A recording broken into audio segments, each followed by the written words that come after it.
An upscale coffee shop. Late afternoon. Laughter fills the air. A simple man in a gray shirt walks in, holding a small bouquet of flowers. In the corner, a group of women whisper and giggle. He actually showed up? One of them pushes a wheelchair toward the table and says softly, "Let's see if he still stays." He walks closer, smiling gently. "Hi, I'm Jack." The girl in the wheelchair looks up. Her eyes carry a deep sadness. He leans down and places the flowers on the table. "They said this was a blind date, but I think they were wrong." Jack Turner is 38 years old. He's a single dad who runs a small auto repair shop on the edge of town. His hands are calloused from years of fixing engines and changing oil. His clothes are simple. His life is simple. But his heart, that's anything but ordinary. Jack's friends thought it would be fun to set him up on a blind date. They laughed about it over beers. They made jokes. They said he needed to get out more. What they didn't tell him was that it was all a prank, a cruel joke planned by people who used to be his friends. On the other side of town lives Clara Lane. She's 31. She's the CEO of Lane Corp, one of the fastest growing tech companies in the city. She's brilliant. She's ambitious. She's successful. But 3 years ago, a car accident changed everything. The crash left her paralyzed from the waist down. Since then, she rarely appears in public. She runs her empire from behind closed doors, through video calls and assistance. Her friends wanted to help.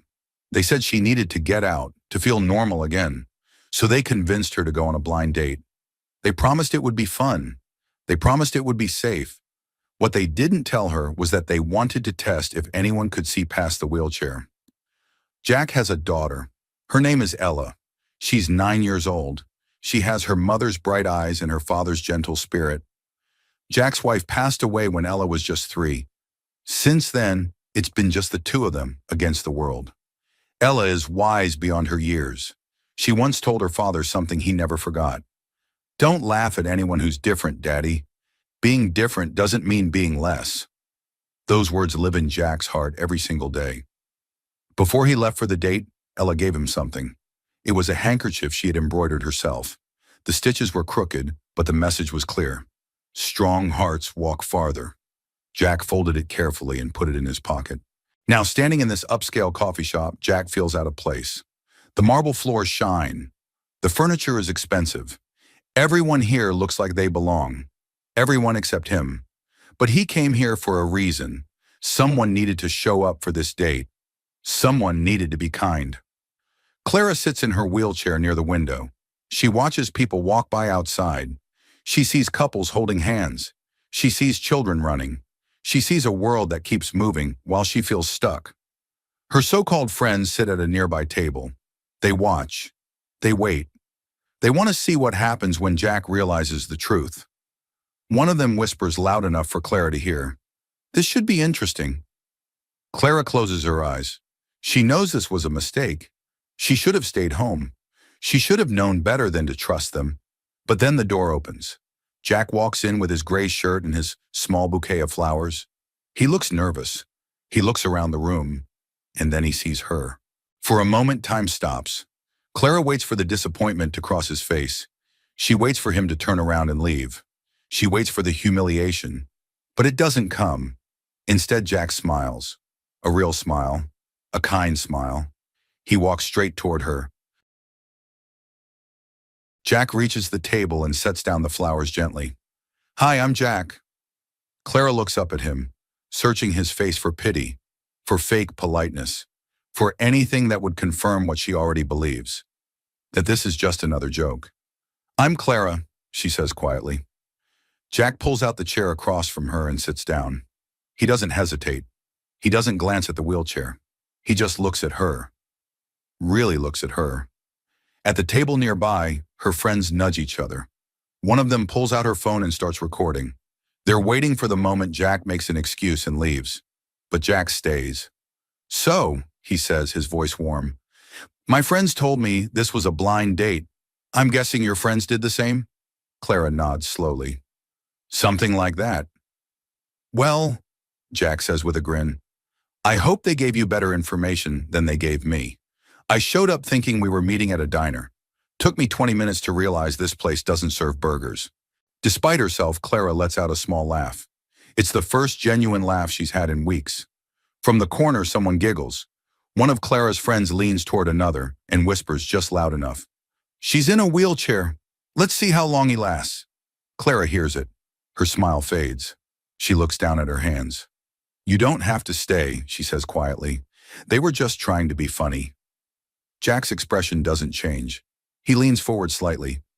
Maybe they were, he says calmly. But I'm not leaving someone alone because of a joke. Clara looks up, surprised. There's something in his voice. Something solid. Something real. Jack starts talking about his daughter. He tells Clara how Ella loves to fold paper flowers, how she makes hundreds of them and leaves them all over the house, how he finds them in his toolbox, in his truck, even in his shoes. Last week, Jack says, I found one in my coffee cup. I didn't notice until I'd already poured the coffee in. Courage-san, Clara laughs again. A real laugh this time, the kind that reaches her eyes. The people watching from the other tables start to get uncomfortable. This wasn't supposed to go this way. Jack was supposed to leave. He was supposed to prove that no one would want to be with someone in a wheelchair. But Jack isn't leaving. He asks Clara about her work. He listens when she talks about her company. He doesn't interrupt. He doesn't try to fix anything. He just listens. At one point, Jack's phone rings. He excuses himself and steps outside to take the call. The moment he's gone, one of Clara's friends walks over to the table. She leans down with a smug smile. Poor thing, she says in a fake, sympathetic voice. He's just pitying you. Clara's heart sinks. Maybe she's right. Maybe this whole thing is just Jack being nice because he feels sorry for her. But then Jack walks back in. He must have heard the comment because he stops right next to the table. He looks at the woman who just spoke. No, Jack says firmly. I'm admiring her. The woman's face goes pale. She stammers something and walks away quickly. Jack sits back down like nothing happened. He picks up his coffee and takes a sip. Sorry about that, he says. My daughter wanted to make sure I wasn't embarrassing her. Clara stares at him. No one has stood up for her like that in years. No one has treated her like a person instead of a problem. Why are you being so kind to me? She asks. Her voice is barely a whisper. Jack sets down his coffee. He looks at her seriously. My daughter taught me something, he says. She told me that being different doesn't mean being less. And honestly, I don't see anything different about you. I see someone smart, someone funny, someone who showed up even when she probably didn't want to. Clara feels tears building in her eyes. She blinks them back. You're not like most people, she says. Neither are you, Jack replies with a smile. That's what makes this interesting. They talk for 2 more hours. They talk about books and movies and favorite foods. They talk about their biggest fears and their wildest dreams. They talk like 2 people who have been waiting a long time to be heard. When the coffee shop starts to close, they both realize how much time has passed. Clara looks at Jack with something close to gratitude. Thank you, she says, for staying, for being kind, for seeing me. Jack nods. Thank you for giving me a chance to. As they leave, the friends who set up the joke watch in silence. They thought they were being clever. They thought they were being funny. Instead, they just witnessed something they'll never understand. Real kindness, real respect, real connection. After the date ends, Clara thanks Jack one more time. Then she disappears into a car that's been waiting for her. Jack watches the vehicle drive away into the city lights. He stands there for a moment, holding the empty coffee cup. He thinks about her smile, about her laugh, about the way she looked at him when he said he was admiring her. Then he walks to his truck and drives home. He tells himself it was just 2 strangers being kind to each other at the wrong time. Nothing more, nothing less. Life goes on. Jack goes back to his repair shop. He fixes transmissions and changes brake pads. He picks up Ella from school. They eat dinner together. They do homework. They watch movies on the couch. 3 days pass. On Thursday morning, Jack gets a call. It's from a building management company downtown. They need someone to fix the elevator system in a corporate tower. It's a big job. Good money. Jack agrees immediately. He needs the work. The building is massive. All glass and steel. The kind of place where important people make important decisions. Jack feels out of place the moment he walks through the revolving doors. A woman in a sharp suit greets him at the security desk. "You're here for the elevator repair?" she asks. "Yes, ma'am," Jack says. "Follow me." She leads him through the lobby, past expensive artwork and marble columns. They take an elevator to the 15th floor. When the doors open, Jack sees a long hallway with frosted glass offices on both sides. At the end of the hallway is a conference room. The woman gestures toward it. "They're waiting for you in there. The CEO wants to personally approve all building modifications." Jack's stomach drops. He wasn't prepared to meet with executives. He thought he'd just be working in a maintenance shaft somewhere. But he nods and walks toward the conference room. The door is already open.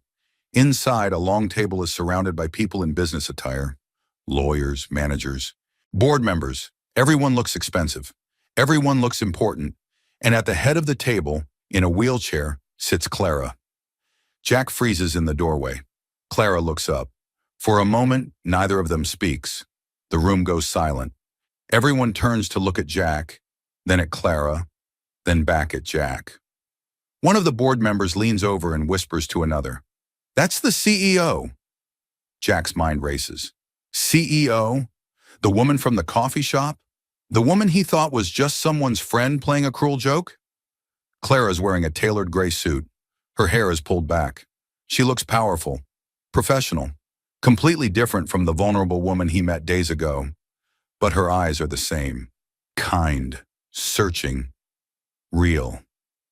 "Mr. Turner," Clara says, her voice steady. "Please come in." Jack steps inside, still holding his toolbox. He feels every eye in the room on him.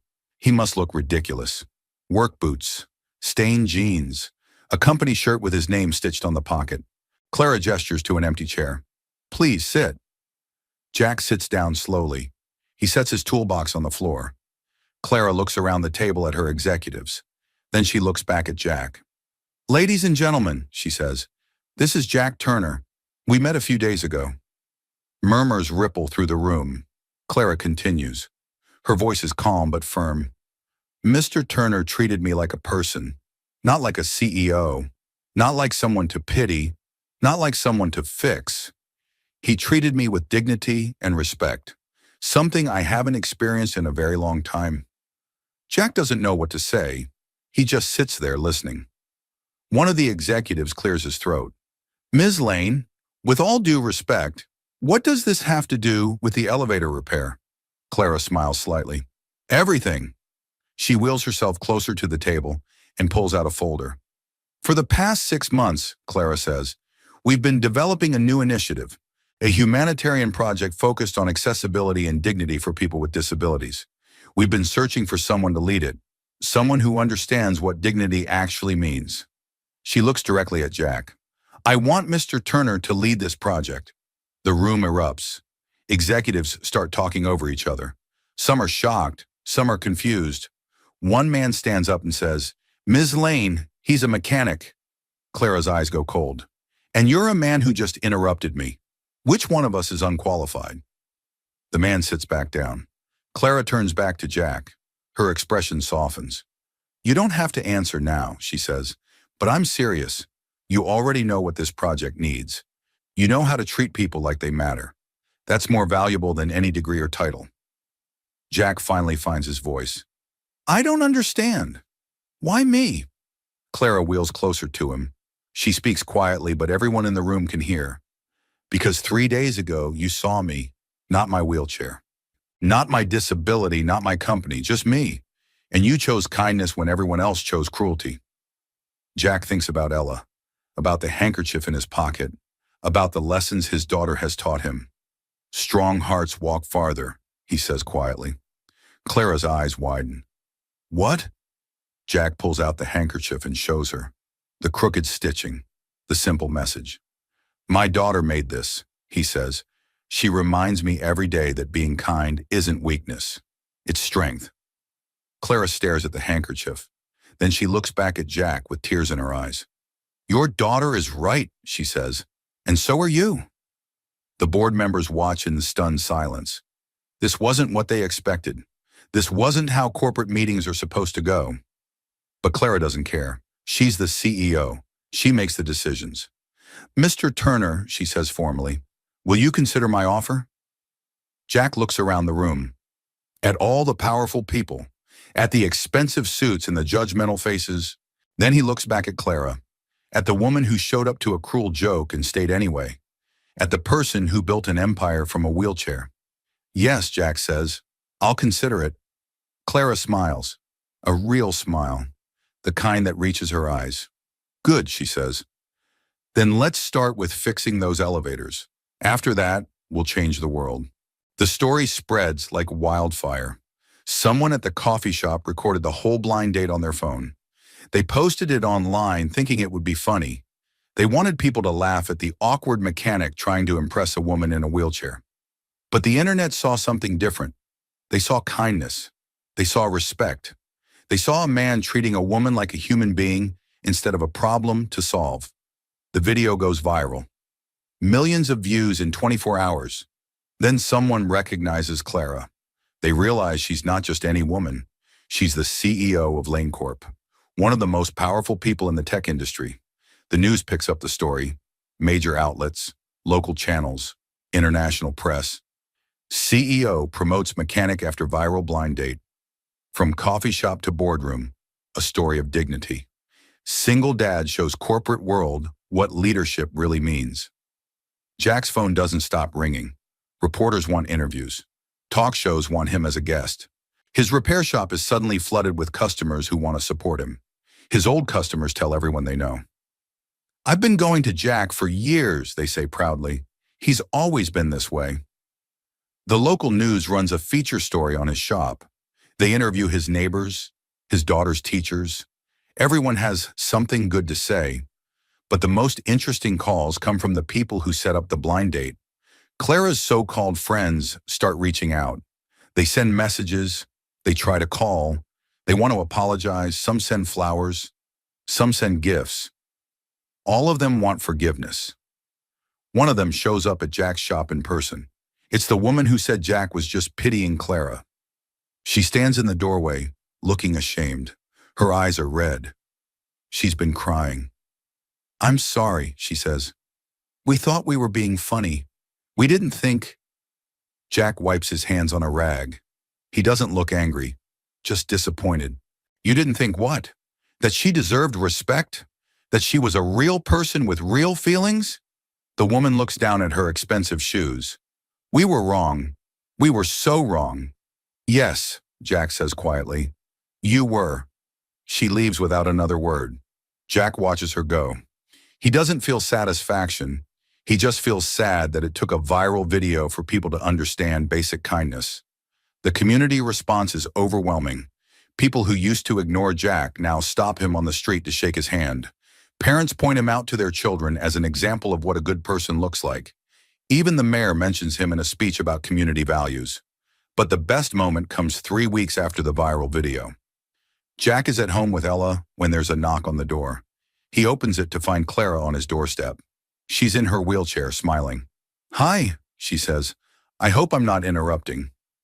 Before Jack can respond, Ella runs to the door. "You're the lady from Daddy's phone," Ella says excitedly. Clara laughs. "I guess I am."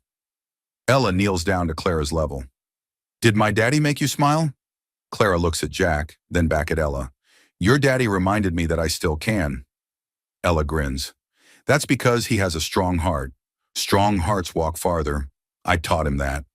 Clara's eyes fill with tears. "You're absolutely right, and you're very wise." "I know," Ella says matter-of-factly. Then she hugs Clara without hesitation. Clara freezes for a moment. Then she wraps her arms around the little girl and holds on tight.